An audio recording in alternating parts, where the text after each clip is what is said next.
Hello students and welcome back to my channel again excellent learning point. तो बच्चों कैसे हो आप सब। आई होप आप सब बहुत अच्छे होंगे। तो देखो बच्चों, आज की इस वीडियो में हम क्लास 10th का वर्कशीट नंबर 40 डिस्कस करने जा रहे हैं। बच्चों ये जो डेट है हमारी 5 अक्टूबर 2020 है। ऊंचाई और दूरियों के ऊपर बच्चों कुछ क्वेश्चंस हैं, लिखा हुआ है ऊंचाई और दूरियों पर आधारित सवाल। तो यहाँ देखो बच्चों, आपको कुछ एग्जाम्पल्स दे रखे हैं, उदाहरण दे रखे हैं, आप उन्हें कर लेना अपनी कॉपी में अच्छे से।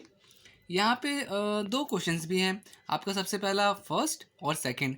तो ये दो क्वेश्चंस हैं, उसे भी हमें करना है। ठीक है, ये रहा और ये रहा। तो आओ पहले देखते हैं पहला क्वेश्चन क्या है। लिखा हुआ है 100 मीटर चौड़ी नदी के बीच में एक छोटा सा द्वीप है और द्वीप पर एक लंबा पेड़ खड़ा है। पी तथा क्यू एक दूसरे के विपरीत किनारों पर पेड़ के साथ लाइन पर हैं। अगर पेड़ पी तथा क्यू से पेड़ के शिखर पर उन्नयन कोण क्रमशः 30 डिग्री और 45 डिग्री है तो पेड़ की ऊंचाई ज्ञात कीजिए। आ जाओ बच्चों, इसको समझते हैं क्या था क्वेश्चन में।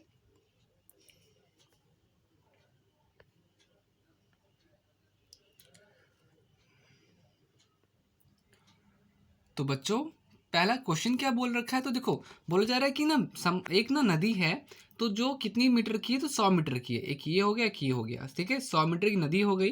बोला जा रहा है नदी के बीचों बीच एक द्वीप है और एक पेड़ है, तो नदी के बीचों बीच एक पेड़ बना दिया हमने।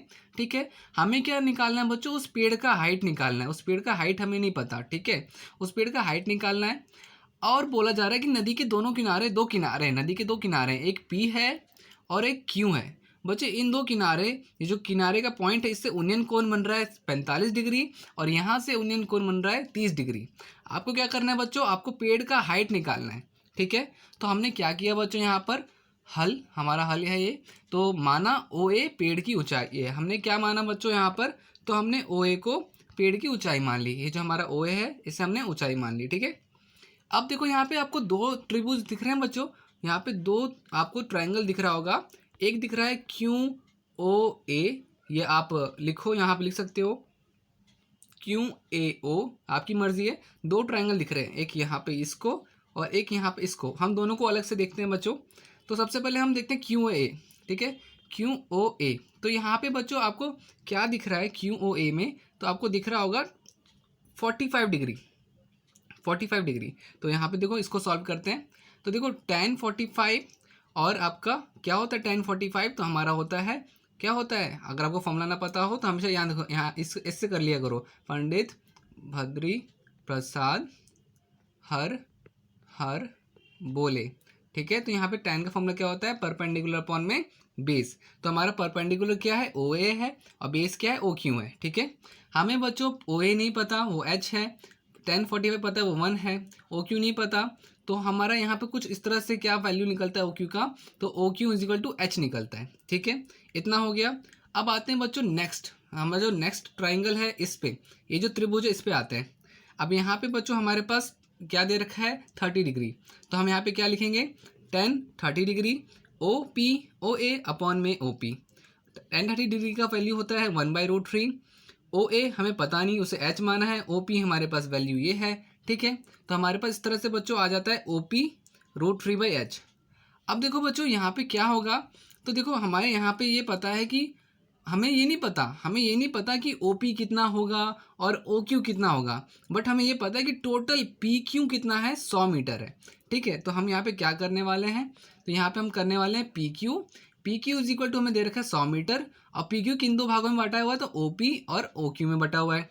हमने अलग से ओ क्यू की वैल्यू भी निकाली है, ओ पी की वैल्यू भी निकाली है। ओ क्यू मेरा निकला एच, तो एच लिख दिया। ओ पी मेरा निकला √3/h लिख दिया। और दोनों का सम कितना है, 100 मीटर है, ये भी लिख दिया। ठीक है, अब यहाँ से बच्चों क्या करते हैं हम, तो यहाँ से हमारे पास आपका यहाँ पे दिखेगा आपको कि यहाँ पे एच दोनों में कॉमन है, तो एच हमने कॉमन अलग से ले लिया और यहाँ पे √3+1 बचेगा। और यहाँ पे सॉल्व करके बच्चों एच की वैल्यू क्या आएगी, 100√3+1। ठीक है, इसको बच्चों हम रैशनलाइज कर लेंगे। रैशनलाइज करने पर हमारे पास कुछ इस तरह से आएगा, जो कि फिर हमें जब हम से पूरा रैशनलाइज करेंगे, सॉल्व करेंगे, तो हमें मिलेगी एच की वैल्यू 36.6 मीटर। ठीक है, यहाँ तक क्लियर है बच्चों। रैशनलाइज आपको फर्स्ट चैप्टर में कराया हुआ है कैसे करते हैं, आई होप आप सबको पता होगा। तो यहाँ पे हमने बच्चों पूरा रैशनलाइज करके 50 काटा और √3 की वैल्यू हमने 1.732 डाला, -1 किया, फिर उसको मल्टीप्लाई किया तो हमारा पूरा ये आंसर आया। ठीक है, तो ये था बच्चों आपका फर्स्ट का। अब आते हैं सेकेंड क्वेश्चन में।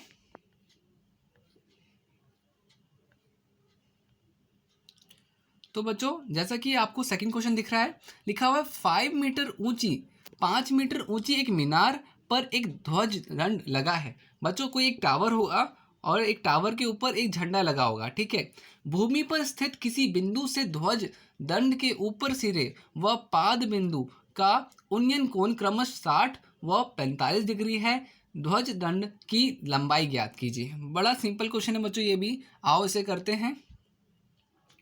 अब जैसे कि बच्चों यहाँ पे क्या ड्राइंग बनेगी, तो देखो ये मैंने माना कि ये मेरा एक टावर है। ठीक है, टावर है। ठीक है, और इसके ऊपर बच्चों झंडा लगाया हुआ है। ठीक है, तो ये देखो मैंने टावर बना दिया और आपसे बोल जा रहा है जो झंडा लगा हुआ है इस आपका टावर में, उसका क्या हाइट होगा। ठीक है, हाइट क्या होगा। ठीक है, तो ठीक है, हमें बोला जा रहा है जो अगर हम यहाँ से झंडे की तरफ देखते हैं तो 60 डिग्री का कोण बनता है और झंडे के बीचों बीच देखते हैं तो 45 डिग्री का कोण बनता है। तो ठीक है बच्चों, हमें बड़ा सिंपली करना है, क्या है, हमें यहाँ पे दो ट्राइंगल ढूंढने। दो कौन से ट्राइंगल ढूंढे, तो हमें ये एक ट्राइंगल मिला। ठीक है, फिर हमने देखा कि हमें एक ऊपर का ट्राइंगल मिला। पहले हम नीचे के ट्राइंगल को सॉल्व करते हैं। नीचे वाला ट्राइंगल जो आपको दिख रहा है ये वाला सॉल्व करते हैं। अब देखो यहाँ पर आपको DBC दिख रहा होगा। अब DBC आपको यहाँ पे दिख रहा है बच्चों, DBC ट्राइंगल DBC में 1045। ठीक है, 1045 दे रखा है ना, इतने के लिए क्या है। अब यहाँ पे ध्यान से देखो, यहाँ से के लिए कौन सा डिग्री होगा, 45। ठीक है, तो देखो इतने के लिए क्या है, 45 डिग्री है। 1045 की वैल्यू होती है 1, DB दे रखा है हमें 5, x की वैल्यू क्या हो जाएगी, 5 आ जाएगी। ठीक है, x की वैल्यू क्या आ जाएगी, 5। तो हमें इतना तो मिल गया, 5 मिल गया। ठीक है, अब हमारे पास 5 भी आ गया। अब हम करेंगे बच्चों इस ट्राइंगल में। ठीक है, तो इस ट्राइंगल में आते हैं ABC में। बच्चों ABC में हमारे पास 1060 होगा, AB डिवाइड बाई BC होगा। 1060 की वैल्यू होती है √3। अब बच्चों AB कैसे बन रहा है, तो आप देखोगे बच्चों यहाँ पर कि AB जो है दो चीज़ों को मिला के बन रहा है, AD और DB को। ठीक है, ये चीज़ ध्यान रखना। तो हम यहाँ पे लिख सकते हैं कि AB जो है हमारा वो क्या है, AD प्लस DB है। हमारे पास क्या कहते हैं बच्चों, x की वैल्यू यहाँ पे हमने यहाँ मल्टीप्लाई कर दी। ठीक है, और उसके बाद यहाँ पे ध्यान रखना बच्चों कि x की वैल्यू अभी जस्ट हमने ऊपर निकाली है। ठीक है, x की वैल्यू हमने जस्ट ऊपर निकाली है, ध्यान रखना, ये बात को ध्यान रखते हुए चलना। अब AD और आपका 5, DB तो हमें पता है 5 है। AD की वैल्यू क्या होगी बच्चों, तो √3x माइनस 5 हो जाएगा और x की वैल्यू हमने निकाली थी 5 माइनस से 5 माइनस होगा तो आपके पास क्या आएगा, सॉल्व करने के बाद बच्चों आपके पास, इसको सॉल्व करने के बाद पूरा आपके पास आएगा 3.65 और वो जो बच्चों झंडा है, ध्वज है, उसका लंबाई क्या हो जाएगा, 3.65। क्या हो जाएगा, 3.65 मीटर। ठीक है, तो ये था बच्चों आज की पूरी वर्कशीट में।